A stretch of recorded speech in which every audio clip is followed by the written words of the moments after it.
The desert does not change quickly.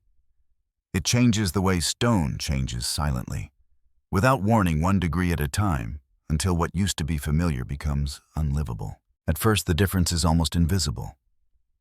The horizon looks the same. The wind still drags sand across the ground in thin, dry sheets. The light still falls harshly bleaching color out of everything it touches. And yet in places like this, survival is not decided by what the eye can see. It is decided by what the body can no longer afford. The day begins with heat that never truly left. Even before the sun reaches its highest point, the ground already holds yesterday's punishment. Air shimmers above the sand as if the land itself is trying to push back. Shade is rare and fragile, breaking apart as the sun moves. Water, when it exists, does not promise safety. It only concentrates risk. Every creature that approaches it does so with urgency, and every creature that watches it does so with hunger. This is a world ruled by limits. Movement costs moisture. Breath costs energy. Panic costs survival. In a landscape where nothing is wasted, mistakes are not dramatic. They are quiet.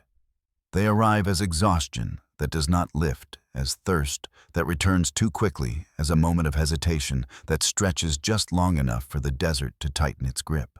Most animals here are built around avoidance. They survive by staying small, staying hidden, staying still. They learn to use the night, the early morning, the late afternoon, the thin margins where heat loosens for a moment and life can move without paying the full price. But even those margins are shrinking. When drought stretches longer, prey scatters farther.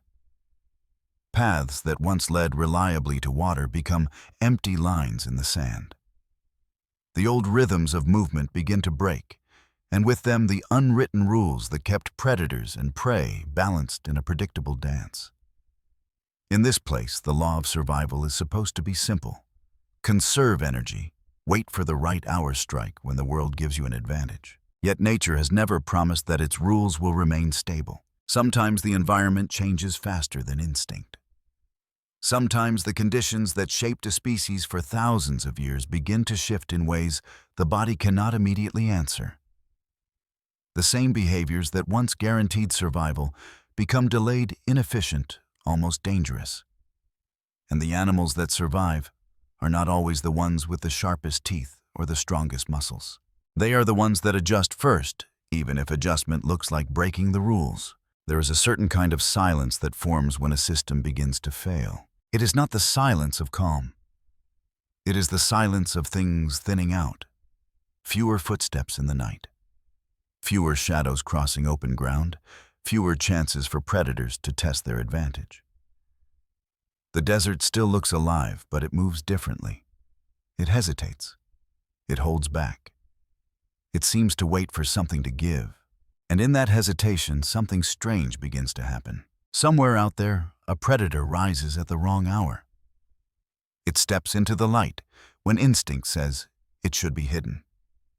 It measures distance under a sun that should have made hunting impossible. Not because it is fearless, not because it is confused, but because the old rules are no longer enough. In the desert, survival is supposed to favor those who understand the rhythm, those who know when to move and when to wait. But when the rhythm itself shifts, understanding becomes outdated overnight. And what once looked like a mistake begins to resemble adaptation. The land remains indifferent. It does not reward tradition. It does not punish rebellion. It simply applies pressure until only one kind of behavior remains possible. In this place, even the strongest creatures are not protected from that pressure. They are only forced to negotiate with it, because in the end, the desert does not ask what an animal is built to do. It asks what an animal can do now. For a long time, survival here followed a pattern so reliable, it felt permanent. Predators waited for darkness. Prey learned to fear it. When the sun fell, heat loosened its grip on the land. Muscles cooled. Breathing deepened. Movement became affordable again. Night turned strength into advantage and visibility into weakness. The rules were simple, and they worked. In this system, timing mattered more than speed. A hunter did not need to outrun its prey, only to choose the right moment. Darkness compressed, distance blurred outlines, erased hesitation. The land itself cooperated hiding approach and forgiving short bursts of energy. What the day punished the night restored. Prey adapted in return. They clustered near open ground where silhouettes could be seen early. They listened more than they looked. They learned that stillness was safer than panic, that fleeing too soon wasted energy, and fleeing too late invited death. Survival depended on reading shadows, not chasing them. This balance held because the environment allowed it to. Heat receded at predictable hours. Water sources pulled movement into narrow windows. Night offered enough relief for predators to recover from failure and enough danger to keep prey alert. Losses occurred on both sides, but the system absorbed them. Nothing escalated too quickly. Nothing collapsed. These were the unwritten laws of the land. But laws only function when the conditions that support them remain stable. As dry seasons extended, the margins began to thin. Nights still cooled, but not enough. Water holes emptied faster and refilled less often. Herds stopped lingering. They arrived briefly, drank in tension, and moved on before danger could gather. Darkness no longer concentrated opportunity, it dispersed it. Predators felt this first. Waiting through the night no longer guaranteed encounters. Hours passed without scent, without sound, without movement worth committing to. Each unsuccessful night hunt carried a cost that used to be temporary. Recovery took longer. Energy returned slower. Hunger overlapped into daylight instead of resetting with dawn. The law that once said wait, then strike began to fail. Prey adjusted faster than expected. In open, arid ground, vision became more reliable than darkness. Many animals shifted activity toward early morning and late afternoon, when light allowed awareness and heat had not yet turned lethal. Distance replaced surprise as protection. Endurance replaced panic. The night lost its monopoly. The rule still existed, but it no longer delivered certainty. And in environments like this, certainty is the difference between survival and erosion. Predators faced a new equation. Continue obeying a law that offered diminishing returns, or begin testing hours that carried a different kind of danger. Darkness now meant competition, unpredictability, and crowded pressure. Daylight meant heat exposure and exhaustion. Neither option was safe. But the law had not accounted for a system under stress. It assumed balance. It assumed recovery. It assumed that tomorrow would resemble yesterday, closely enough for instinct to remain valid. The desert was no longer offering that guarantee. When rules stop working, animals do not abandon them dramatically. They test their edges. They stretch timing. They shorten movements. They hesitate where they once committed. These changes are subtle, almost invisible, but they are the first signs that survival is shifting from tradition to negotiation. This is where the story truly begins. Not with a hunt, not with a chase, but with the realization that the environment has begun rewriting its terms. That the hour once considered forbidden may now hold the only remaining opportunity.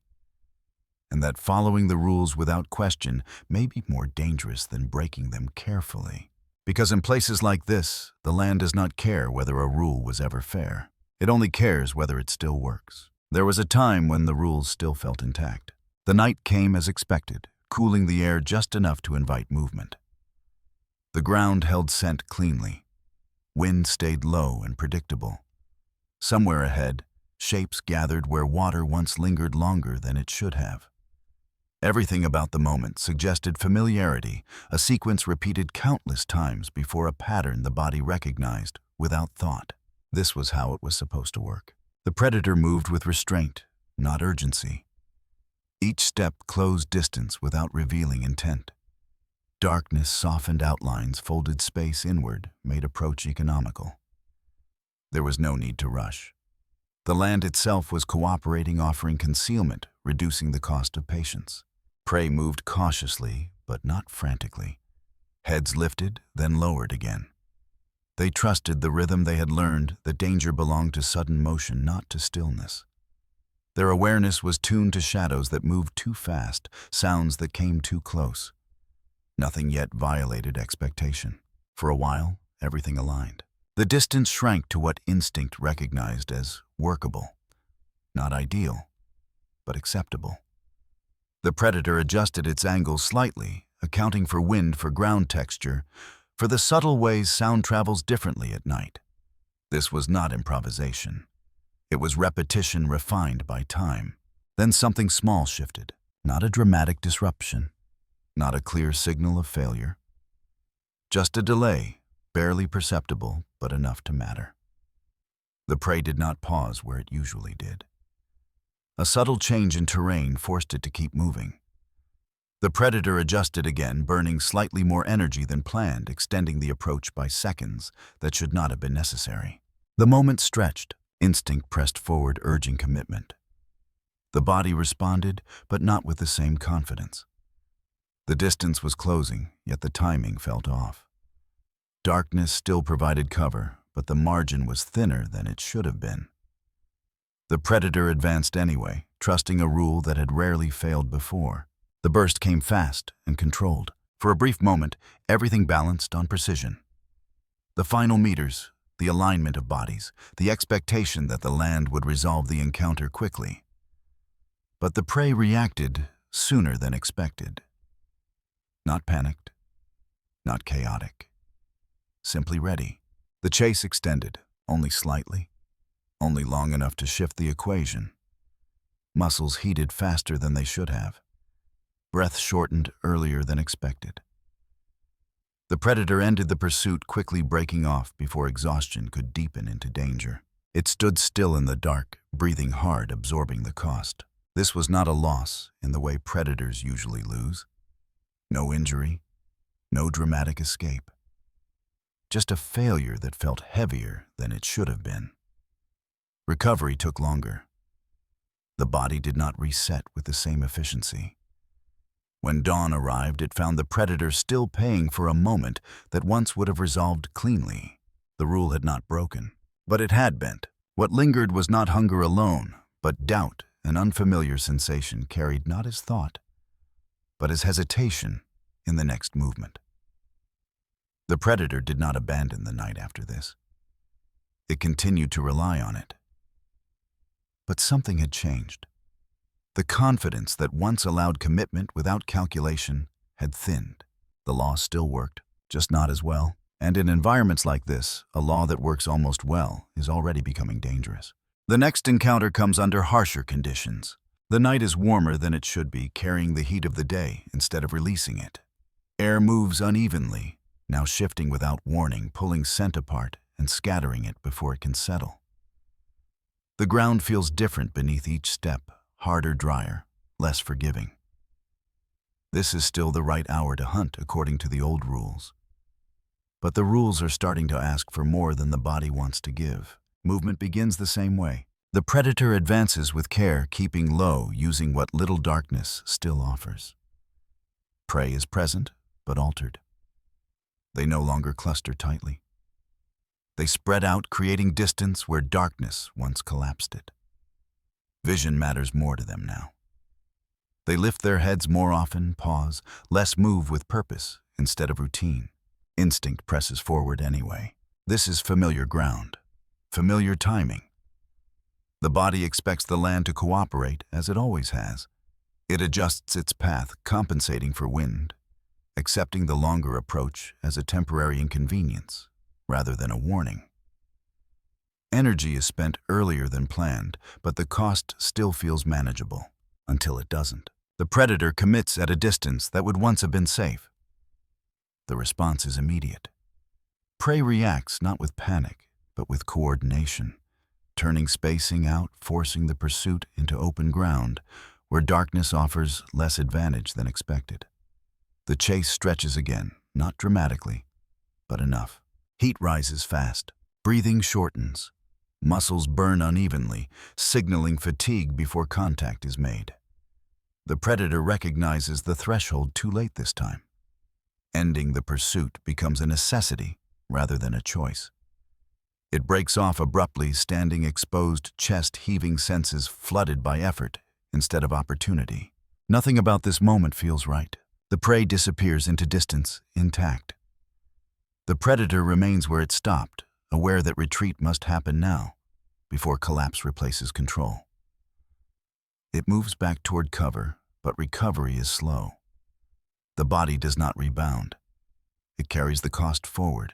This is the first clear fracture. The rule did not fail catastrophically. It failed incrementally. The timing was correct. The approach was disciplined. But the environment responded faster than instinct anticipated. What used to be a reliable sequence now demanded more energy, more precision, more luck than before. The predator begins to hesitate not because it lacks hunger, but because hunger no longer guarantees payoff. Confidence erodes quietly. Each movement after this is measured against fatigue that has not fully faded. Each decision carries the memory of effort wasted, of thresholds reached too early. The predator does not abandon the night yet, but it no longer trusts it unconditionally. The law still exists, but it is late. And when instinct arrives late, it does not disappear. It becomes dangerous. This is the moment where survival begins to shift from following rules to questioning them, where the body starts to sense that waiting for the perfect hour may no longer be enough. The third time, the environment does not merely resist. It reverses the advantage entirely. The conditions look deceptively familiar. Darkness settles again, thinner now, stretched by a moon that offers just enough light to betray movement without providing clarity. The heat has eased slightly, but not enough to restore the body. Recovery from the previous effort is incomplete, carried forward like a quiet debt. Prey appears where it should not clustered, not predictable. It moves along a route shaped by necessity rather than habit, farther from cover, closer to open ground, guided by thirst instead of routine. From a distance, it looks vulnerable. From closer range, it feels deliberate. The predator advances, trusting experience over discomfort. This is the kind of situation that once resolved itself quickly. Darkness, distance, surprise. The body begins its approach with the same discipline as before. But something is missing. The land no longer collapses space the way it used to. Each step forward seems to demand more effort than it should. The wind shifts. Scent breaks apart, then returns in fragments, never fully settling.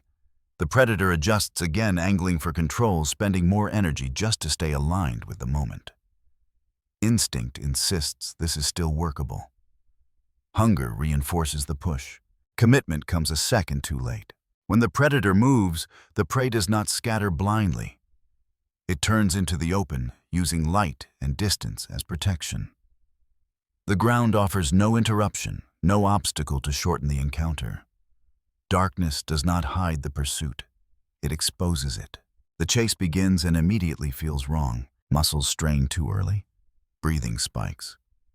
The predator realizes almost at once that the equation has flipped. This is no longer a test of speed against fear. It is a test of endurance against terrain, and endurance favors the prey. The predator stops, not from failure but from recognition. Continuing would mean collapse. The body has learned this threshold now. It halts abruptly, standing exposed in the open chest, rising and falling hard enough to be felt through the night. The prey escapes without urgency. This is the moment the rule breaks, not symbolically, not philosophically, practically. The environment has taken the advantage that once belonged to the hunter and handed it to the hunted. Darkness no longer conceals approach. Light no longer punishes movement. The roles have begun to blur.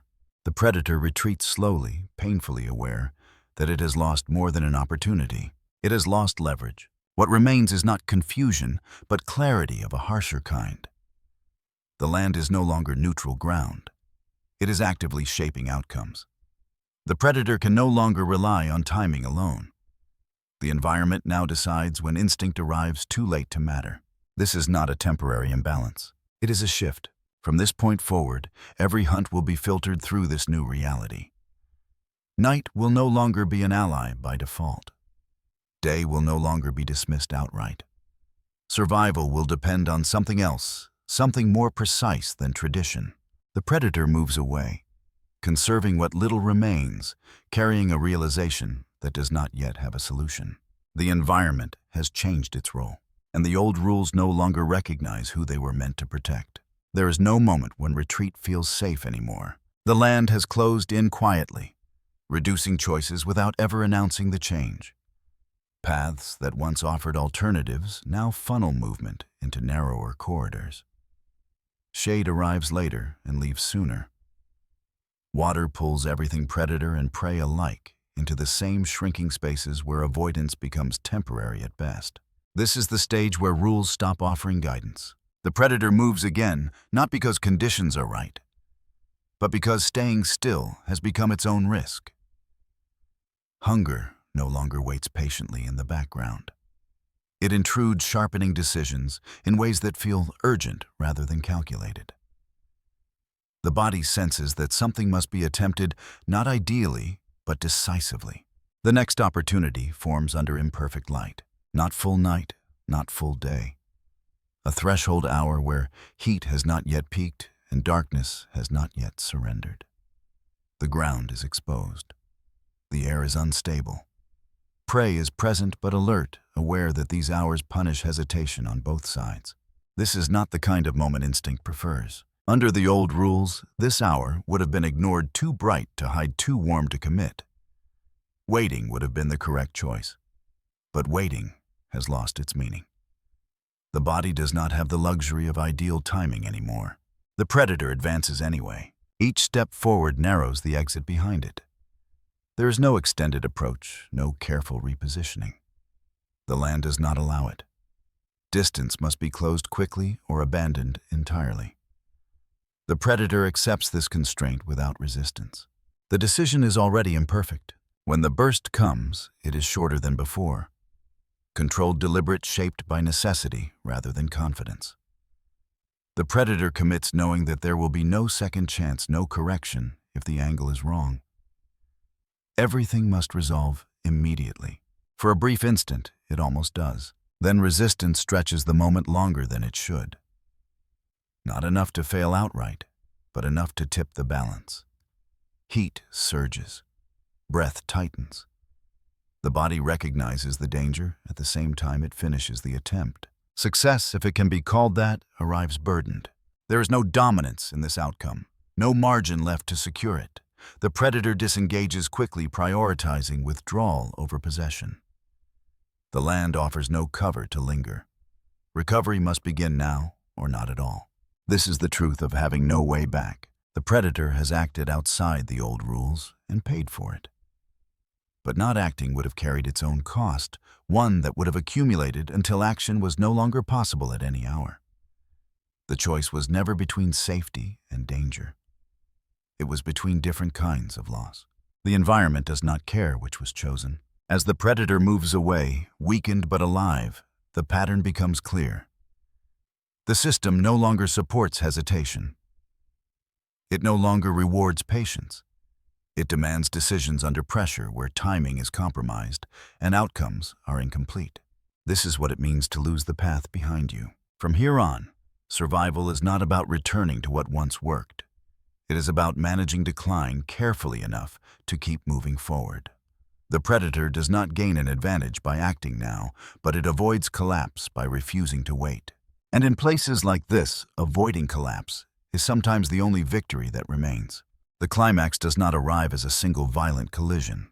It arrives as convergence. Heat, hunger, and exhaustion meet at the same point in time, compressing choice into a space too small to maneuver around. The land offers no generosity now, only consequence. Whatever decision is made will be paid for immediately, and the payment will echo. The predator stands where paths overlap. The ground bears fresh marks, some its own, some not. Scents layer and contradict each other, telling a story of movement forced into proximity. Prey is nearby but not gathered. It shifts, constantly alert to the pressure it feels without seeing its source. The hour is wrong. The light is wrong. The body is not ready. There is no alternative. Waiting has become indistinguishable from surrender. Retreat would lead only to narrower space and weaker return. The environment has erased the option of a clean moment. What remains is action under compromise. The predator commits, not with speed meant to overwhelm, but with precision meant to end things quickly. Distance is closed with economy, every movement stripped of excess.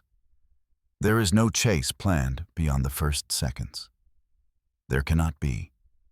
The body will not allow it. The strike happens at the edge of tolerance. Resistance pushes back just enough to stretch the encounter into dangerous territory. Heat spikes instantly. Muscles respond late. Breath shortens into sharp, inefficient pulls. The predator finishes the attempt knowing that recovery will be slower than it should be, knowing that this moment has crossed a line. Success arrives incomplete. There is no time to hold ground. No strength left to defend possession. The predator takes what it can and disengages, choosing withdrawal over escalation. The environment punishes lingering. Shade is distant. Cooling will not come quickly. This is the peak not of power but of limitation. Every rule that once governed survival has been tested and found insufficient on its own. Night no longer guarantees advantage. Daylight no longer guarantees failure. Instinct no longer arrives early enough to dominate outcomes. The environment has taken the lead. The predator reaches cover and collapses into stillness, body as shuddering as it fights to regulate itself. The cost of the decision spreads through muscle and breath, not as pain alone, but as loss of reserve. Something has been spent that will not return easily. Here the theme resolves without certainty. Adaptation has occurred, but under pressure so intense that it borders on desperation. The predator has survived by breaking the rules, but it has not escaped consequence. The environment did not reward innovation. It merely allowed it to continue for now.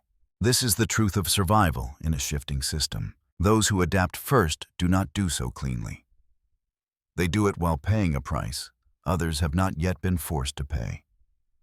Whether that price proves worth it cannot be known in the moment it is paid. The land remains unchanged in appearance, but not in function. It will continue to apply pressure. It will continue to compress margins. And it will continue to decide, without judgment, which behaviors persist long enough to matter. What happens next is not resolution. It is aftermath. The desert returns to stillness, as if nothing has happened. By the time movement resumes, the moment of crisis has already dissolved into heat and distance. Tracks fade. Scents scatter. Whatever outcome was earned is no longer visible. The land does not preserve evidence of struggle, only the absence or presence of those who endure it. The predator rises slowly. Its body carries sustenance but also imbalance. Strength returns unevenly, settling into some muscles while others resist. Breath steadies, but not fully. The environment has allowed survival, not recovery. There is a difference here, and it matters. From this point on, nothing is simple. The old rhythm cannot be reclaimed. Night is no longer a refuge that can be trusted blindly. Daylight is no longer an hour to avoid completely. Each choice now exists on a sliding scale of consequence rather than a clear rule. Survival has become conditional, earned moment by moment, instead of assumed through instinct. This is the aftermath most stories ignore. Not triumph, not defeat, but persistence under reduced margins. The predator moves differently now. It does not test distance casually. It does not wait for perfect timing. It reads the land with restraint sharpened by cost. Each step is shaped by memory of heat that rose too fast, of moments that stretched too long, of rules that arrived too late to protect anything. If another predator followed the same path, would it reach the same conclusions? Would it dare the daylight sooner? Would it cling to the night longer, or would it fail before adaptation ever had a chance to form? There is no control group in nature. Adaptation does not announce itself as wisdom. Often it looks like error, until enough time passes for survival to confirm it. And sometimes behaviors that appear innovative are simply symptoms of systems already under strain. The desert does not clarify which is which. It applies pressure evenly and waits. Some behaviors will spread. Others will vanish with the individuals that carried them. The environment does not choose intentionally, it selects by consequence alone. Those whose adjustments arrive early enough persist. Those whose timing lags become part of the land's quiet record. The predator moves on neither victorious nor broken.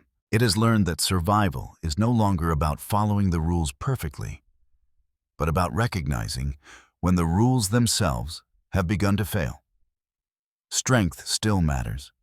Instinct still matters. But flexibility, however costly, now matters more. In places like this, the question is never who is strongest. It is who adjusts before there is nothing left to adjust. The desert stretches on unchanged in appearance, relentless in function.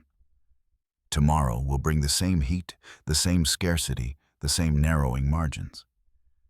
And once again, survival will not belong to the creature that dominates the moment, but to the one that survives the pressure long enough for the next moment to exist. Nothing here is resolved, only balanced temporarily on decisions made under conditions that will not wait to be understood.